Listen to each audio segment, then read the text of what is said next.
Tervetuloa Lähikonttiin. Me ollaan nyt täällä kahvilatilassa. Lähikontti on nyt 5 vuotta ollut toiminnassa tässä Karstulassa. Perustettu alun alkaen meidän maatilayhteyteen tämmöiseksi liitännäiselinkeinoksi.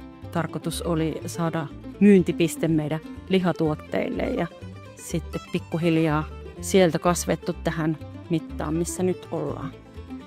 Kahvila alku oli varmaan vähän semmoinen haasteellinen, koska tuli korona ja silloin ruvettiin perustamaan kahvilaa ja kaikki vähän sanoivat, että no onko tuossa nyt mitään järkeä, että ruvettiin perustamaan kahvilaa pahimpaa koronan surkuaikaa, mutta niin vaan lähdettiin ja uskottiin siihen tekemiseen, että se palvelee jollain lailla sitten niitä, ketkä ei muutenkaan pääse mihinkään ja sen mukaan ruvettiin sitten toimimaan ja tehtiin asiakastiloja tuonne ulos, asiakaspaikkoja sinne, kioskia, paviljonukia ja se sai tosi hyvää vastaanotoa.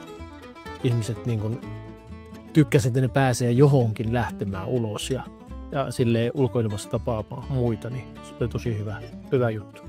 Ja tavallaan siihen korona-aikaan, kun kaikki oli vähän pelkkää ankeutta ja kiinni, niin oli jotenkin semmoinen halu myös tuottaa ihmisille iloa, luoda joku paikka, missä pystyy nauttimaan siitä ympäristöstä ja semmoisesta kauneutta ja semmoista kohtaamisia kuitenkin siinä määrin, mitä uskalsi ihmiset olla kontaktissa ja paljon täällä kävi semmoisia yksinäisiä ikäihmisiä, jotka ei tavallaan nähnyt välttämättä omia lapsiaan tai mitään ja sanoi, että ihanaa, kun joku, jolle voi oikeasti puhua.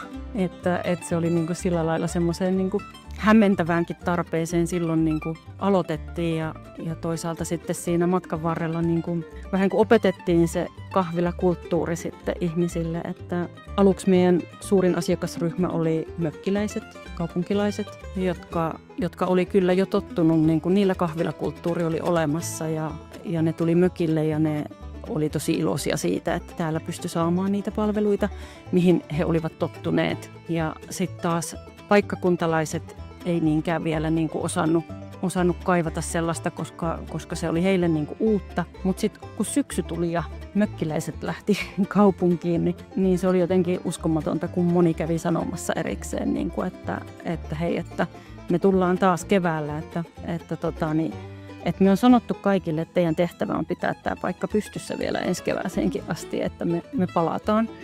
Ja se tuntui tietenkin tosi hyvälle, että sillä oli tarve sille työlle, mitä oltiin tekemässä. Sitten sitä syksyn mittaan niin paikkakuntalaisetkin löysi meidät. Ne rupesi tulemaan käyttää palveluita ja päästiin sinne kevääseen ja mökkiläiset tuli takaisin ja se oli aina yhtä ihanaa, kun että hei, täällä me ollaan. Moni varmaan oppi tuntemaan siitä, mikä se semmoinen cappuccino tai espresso on, että ei ollut koskaan välttämättä sellaista ei päässyt maistamaan. Niin no erikoiskahvit ei itse asiassa ollut ihan ensimmäisenä vuonna, ne tuli meille sitten, kun saatiin tilaa lisää. Ensimmäisen keittiölaajennuksen jälkeen saatiin sitten erikoiskahvilaitekin ja tavallaan se, että ne on ollut mahdollista ostaa myös täällä pienelle paikkakunnalle näitä, niin me on ostettu niitä käytettyinä ja me seurataan tosi paljon huutokauppoja ja sitä kautta on saatu laite- ja kalusto valikoimaan sellaiseksi, että pystytään, että uutena ei tämmöisille väkimäärille niin pystyisi kaikkea hankkimaan. Me pystytään hyödyntämään noita oman tilan tuotteita osana sitä sitten raaka-aineessa, niin se on myös hyvä meille. Niin se on tietenkin semmoinen kilpailuvaltti, mikä on että samanlaista tuotetta vaan ei voi saada muualta, että ne mitkä me tehdään meidän omista tuotteista ihan sama kuin leivässä. Paistileivässä suolalihaa, niin et sä saa sellaista leipää mistään, koska sitä tuotetta ei ole olemassa. Ja varmaan alun perinkin se ajatus siitä, että sitä tuoretta, eli kaikki leivotaan paikan päällä ja pyritään sillä sitä hävikkiä minimoimaan, että tehdään sitten aina tarpeen mukaan uutta sitten aina vitriiniin. Ja se on tavallaan sitten myös tehty kunnon raaka-aineista ja aidoista tuotteista aina, että me ei käytetä raakapakasteita eikä eikä mitään sellaisia niin kuin teollisia leivonnaisia ollenkaan, että se on niin kuin ollut semmoinen valinta, että niin kuin se on silleen kotitekosta. Ja sitten mahdollisuuden mukaan sitten pyritään käyttämään tässä lähellä tuotettua ja niin kuin kalassakin muun muassa niin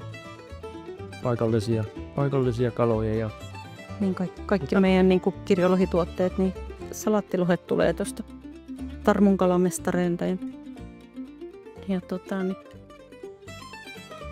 Jukolan juusto on meillä purkerissa ja sillä lailla, että kyllä me niin kuin pyritään valittamaan tuotteita, jotka niin kuin on oikeasti ja aidosti niin kuin hyväksi havaittuja. Koska ne aidot raaka-aineet, niin ei tarvitse kikkailla niiden tuotteiden kanssa, ne tuo siihen sen jutun.